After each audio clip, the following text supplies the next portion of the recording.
Well, hi, everybody. My name is Eva Maler. I'm at ForgeRock. I'm the VP of Innovation and Emerging Technology. I drive our privacy and consent and authorization innovation agenda. And we're here today to talk about, as the world turns, real-world identity relationships driving data decisioning, which follows on nicely to Sal's presentation, if you were here just in the last session. So when you're often literally not the boss of the entities whose identities you're managing, sometimes real-world changes in relationships with those identities act really weirdly to change what you have to do around decisioning, around decisions you have to make, and maybe those people have to make around what happens. And our responses sometimes can't just be, well, just lock down access to whatever's important. So I want to turn things over to my colleague here, Ashley, on my left. Hi, everyone. I'm Ashley Stevenson. I run product and solution marketing at ForgeRock. And first of all, thanks very much for joining this session. And we're excited because we're going to show you in this presentation some real-world solutions that are based on use cases from our real-world customers with things that they're actually doing. And we've baked into this presentation some actual clips of some demonstrations that we've built that actually show how all of this works. It shows you how we can have solutions when we have very complex identity mixed in the background with strong privacy needs and use cases in the healthcare and in the automotive sector. So let's get started. With what? With a all right. opera. As the world turns, how many of you are even familiar with what that means, as the world turns, right? Okay, soap opera, all right? And so if you thought Game of Thrones was complicated as a theme, not even, I don't even know, I've never seen this, but we know one thing, that this is, it's complex, right? It's about relationships between people and how complex those things get. And there's a lot of complexity in the world of identity, right? Especially in modern identity. So if we look at all the different things that we have to deal with in identity today, the ability to bring all these things together in a way that makes sense so that you can give the right level of access at the right time to the right person or thing is difficult, it's complex, right? So where do we start off? Started off employees and partners, enterprise identity. We thought that was hard back in the day, right? We had to deal with compliance and we had to deal with security. But then came along our customer identity management, and compliance and security still important there, but now there's also a focus on privacy and also a great big focus on user experience, right? So experience is king, privacy is important, still have to manage the security, still have to manage the compliance, and you have to do it at a much grander scale here for your customer identity and access management. And by the way, you still have to do it for your enterprise, for your employees and contractors. So it's just adding on to it. And then, of course, came relational identity, which is microservices, okay? Identities of all of these different little services running on servers that you need to know what they are. You need to know what other microservices they can talk to, what data they can share, and not to mention your IoT and your edge devices, or now you've got connected physical things that have servos that can make real changes in the physical world and are creating all different types of data that's being generated, like we heard in the sessions previously in this room, all different types of data, but we need to be able to make decisions in real time to enforce how these devices can talk to each other, what data they can send to each other, what data they can post to a database, what microservices they're allowed to talk to, what people are allowed to see data from these microservices and from these connected devices and so on. So it gets really complicated, but this is the reality of modern identity today, and we're going to show you some use cases around how we can keep the experience where it needs to be for the users while dealing with all this complexity. So this is a reminder that modern identity has many drivers. I used to say business drivers, but frankly, individual people have all the same drivers that businesses do, sometimes on the reciprocal side. And I make little mnemonics out of everything, so I had to have a Venn diagram in here. It's required by contract. So protection, personalization, and payment. People do not wake up and say, I think I'll log in today because it's so much fun. Nobody ever asked to be issued a credential or an identity. Did you ever, really? No, it doesn't get you anything in your life to get done. You just want to get something done. So protection stands for security and privacy protection. Access control is in there. Authorization is in there. But it's not the only thing we get done with identity. Personalization stands for cross-sell, upsell, buying more things, selling more things, all the things we want to get done in the course of the day, whether we're on the selling side or the buying side. And payment stands for actual transaction value flowing, whether it's real money or Facebook coin or whatever it is that's coming up next. So, by the way, do IT departments of your acquaintance actually say, I think I'll wake up and fight for budget today to implement IAM? Oh, maybe they do. Okay, so decision making, when it comes to what I was calling decisioning, has to respond in kind. If it isn't just authorization, what is it all about? Well, so our input signals we've been learning today, like we learned about NIST 863-3 in detail earlier today, if anybody was at that awesome session.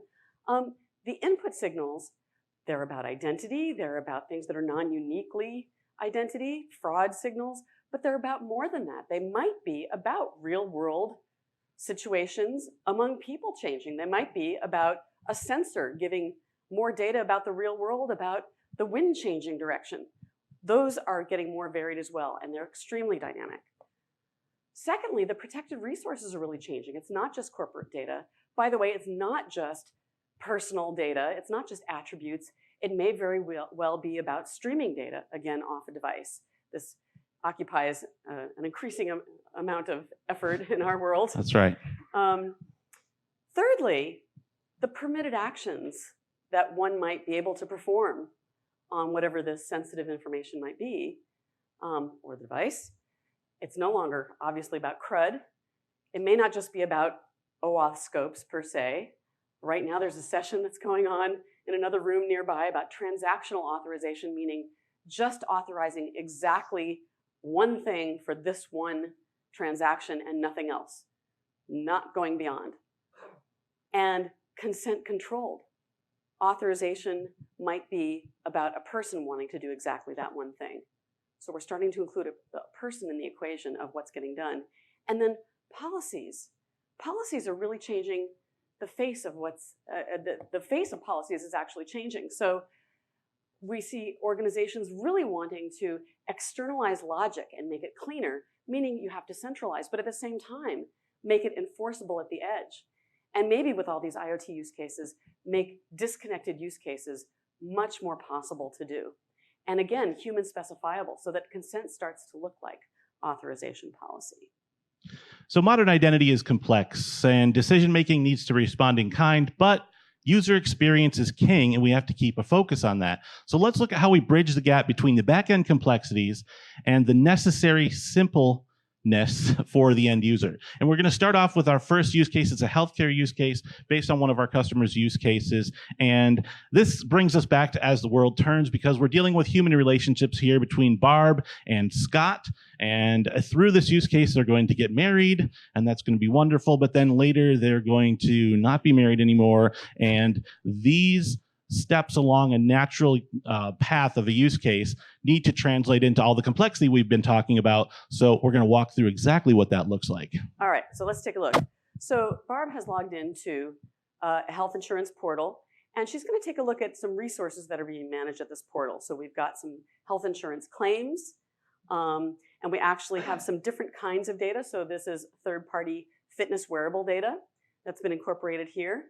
And there's also some prescription data that she's able to manage here. So if you're familiar with OAuth language, she's the resource owner of this data.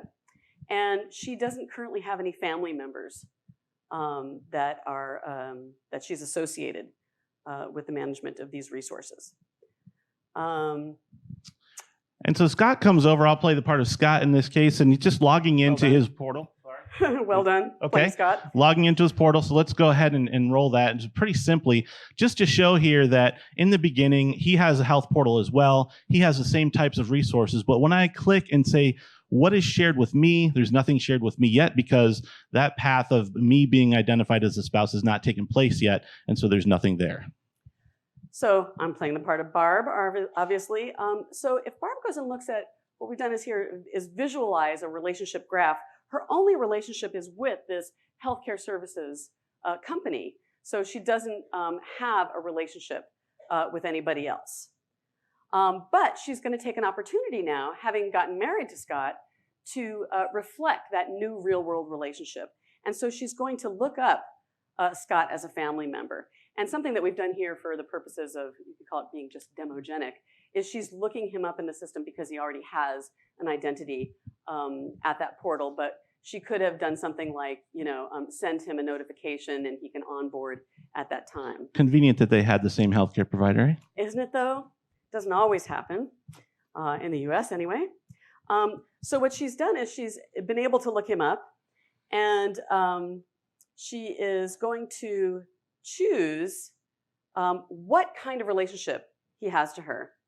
And so the opportunities here are spouse and parent, and she's going to indicate that he's her spouse. And what we've done is pre-configure a bundle of different kinds of resources. Now, these resources could have actually been sourced from multiple places, and she's asked to confirm a legal agreement step to say, I confirm that indicating that he's my spouse has some data sharing consequences. So he's now been added to the family as a spouse. Notice how fast that went by, right? I want to do something. I want to add a family member, select that it's spouse, boom. Automatically, these things pop up of what types of things would be shared. I can review them and then just say, okay. Behind the scenes, it's the complex relationships that made that so easy. So now we're back over in my portal, and I'm just once again going to look at what resources are shared with me. And through the automatic sharing, you can see I've got access to Barb's claims, and I can actually see the data. I can go access it. And then when we come back, you'll see that I also have access to the fitness data, and we'll access that as well. What you don't see is access to her prescription data, because that was not part of what the default setup was to share. Doesn't mean she couldn't go share that separately, but this was automatically set up so we had a good user experience to get the most common things shared when that action took place. That's right. So what you've actually seen here is an instance of implementing user-managed access, the standard UMA. And UMA is built on top of OAuth, which is why I was referring to resource owner language. So what this is bringing to the picture is automation and asynchronicity. So in other words, we're able to externalize the logic of how that sharing happens by reflecting it as downstream from the actual real-world relationship changing.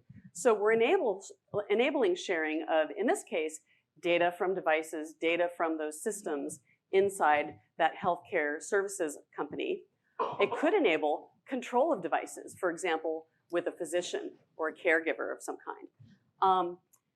Barb is able to share access well before Scott is even logged in or in the picture. She could share access after Scott requests access, much like a Google Docs share button or an access approval kind of loop. We are using an authorization service as a specialized engine to do the heavy lifting of granting things like access tokens. And this enables service providers to automate their data partner ecosystems. So in other words, you don't have to aggregate or handle all the data yourself. You can actually have partners to do that where they're specialized. Okay, so two pieces of this, right? We just heard about user-managed access as one side of enabling this, the standard that allows a user to actually be their own policy administrator and say what they want to share and see what they've shared and take it back, right? But on the back side of that, how do we actually manage all the complex relationships that make that happen so that the user experience can be just selecting something abstract like spouse, and it's tied to everything from all the different types of data that the person's allowed to see down to how that's actually integrated on the back end so that we can resolve it when someone like Scott goes to try to see the data. So using an identity graph to bring that scale and allow us to abstract that decisioning is the other side of making the complex simple. Now, if we go to the next slide and just kick it off, we'll actually see we built in this relationship graph here piece, which would not normally be in this portal, but this is the real set of relationships that were created. If you remember, you saw an earlier one, it was just 3 dots connected, right? But now we've got a relationship node about spouse. We've got the specifically user-managed access claims pieces over here, which are connected back to our users, Scott Farmer and Barbara Jensen, and they're connected to the actual identity of the organization. And so all of this interconnectivity on the back end is what's instantly traversed when I went to the portal and said, show me the resources shared with me so that it could show me what was right. It was essentially an authorization action. Again, the complexity here, simple when I looked at it in the UI.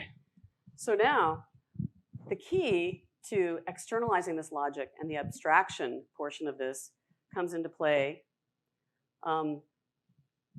Yes, when it's time to end things. As sands through the hourglass, so are the days of our lives. So sad, too bad. Barb actually gets divorced from Scott, and what she really needs to do is cut off access. And this is a real life use case. What she really wants to do is go and remove Scott from her family. And so there's obviously data sharing consequences for that. But what she doesn't want to do is have to go through and cut off data access. She wants to indicate the real world relationship change. And there's many other relationship changes that could happen. Things like children too young to consent, aging into an age of consent, other things like medical power of attorney and so on. This is actually quite a simple use case from the perspective of things. So now. Yeah, and what's not shown here, just for the purposes of time, is that over time, there could have been many other things that were separately and explicitly granted by Barb to Scott.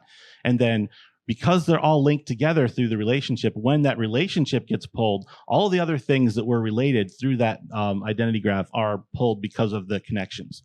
Now, just a simple proof point. If we roll this, we'll see when Scott goes over and he wants to see the resources that are shared with him, they're no longer there. There's Scott, resources shared with me, they've been pulled back. Nothing. Okay. So, and just to confirm, that relationships graph is back to nominal. The relationship no longer includes Scott. All right, so that's healthcare. Let's think about another interesting use case Eve mentioned earlier about streaming data. How do we perform these same actions on data that's streaming from a live system? Somebody's laughing at the Dyson car. It's a very serious car, sir. Have one on order. All right, so what's happening in the world of automotive, right? Automotive is moving from focusing on selling units to focusing on selling services through the unit, right? New mobility, automotive and new mobility. And so what that means is that all the cars are connected, and it would do the automotive manufacturers very well to understand their customer. This is their digital transformation. They're a little bit late to the game, but this is how they survive, by selling services through the vehicle. So let's look at some use cases of what this could look like. So this is, we actually have an HTML5 app that we wrote showing a user authenticating to the vehicle. And of course, we're using ID and password here so you can see it happen, but in real life, this would be looking at the mirror, this would be voice print authentication, what have you. But the point is that now we have Barb Jensen authenticated to the vehicle, and she's got some personalization. So what just happened there when we did that? Now we've got a car that has all kinds of sensors. It's generating tons of data every minute. It knows where it's at, how it's being driven, how hard it's being, the brake and acceleration. And now the car knows who's driving it. So from a privacy perspective, there's a lot that you could know about Barb if she doesn't have the ability to restrict who can see how and where she's driving and when. So let's click over here and let's think about an insurance use case. So this is a guy on the insurance company, and he wants to see the data that's coming off this insured vehicle that Barb owns. So as he brings up the vehicle, we're going to see what's actually streaming off the car is just the CAN bus data over there on the right. The user profile and the GPS location is not shared. So think about how this happens in the real world. Data is flowing off of a car. It's going into a database somewhere, into the rows, right, into the tables. So as that data flows in, even if Barb's authenticated, if it's not authorized to share this information, those pieces, those columns are not flowing into the database at that time. So now let's go to the next clip and let's show what happens when Barb authorizes that. So she goes over and she taps on her privacy piece of in-vehicle dash. She says, I'm willing now to share my full name. This is doing the same relationship stuff on the back end. Now you can see the arrow pulsing that her name is shared.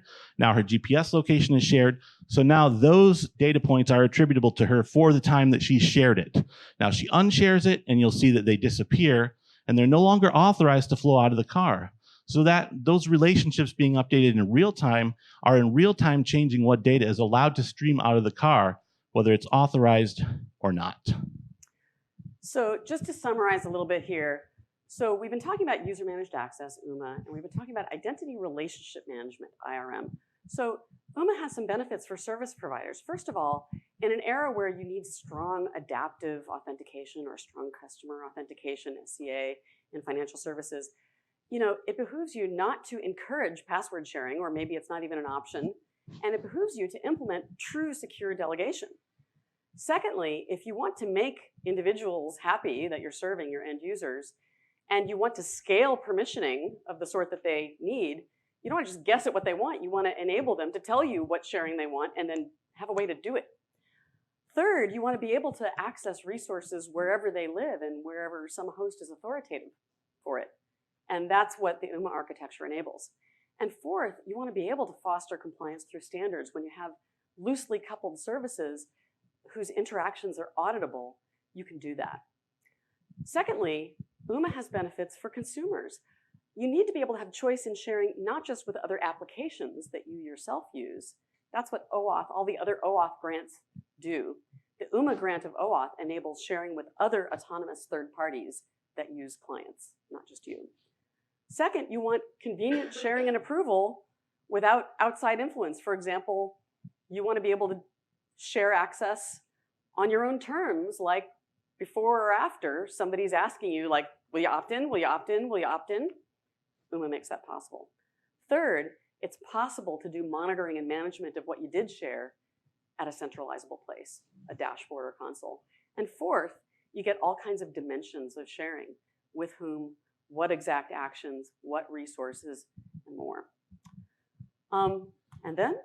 Well, because we're all identity folks in the room here, I'd just like to point out, we're talking about user-managed access and the relationship stuff. This is authorization and what I usually talk about, the four corners of identity, right? The digital identity itself, the credential, the authentication, and the authorization. And of course, there's more pieces than that, but the authorization part, the ability to make these decisions based on all these complex pieces that are constantly changing, the dynamic nature of that, you need an ability to define or manage what the policy should be centrally, but abstract it and have a way to distribute it out so that you can manage it in thousands of connected cars or hundreds of thousands of connected cars. And so those data points are going to come from a bunch of different data silos. You're not going to import every single bit of data from those silos, but you're going to take pieces and you're going to build this relationship layer, and then you're going to be able to traverse that for the types of things that you want. So when you add user-managed access as a protocol that's implemented and the ability to write and read and file these relationships between an identity graph,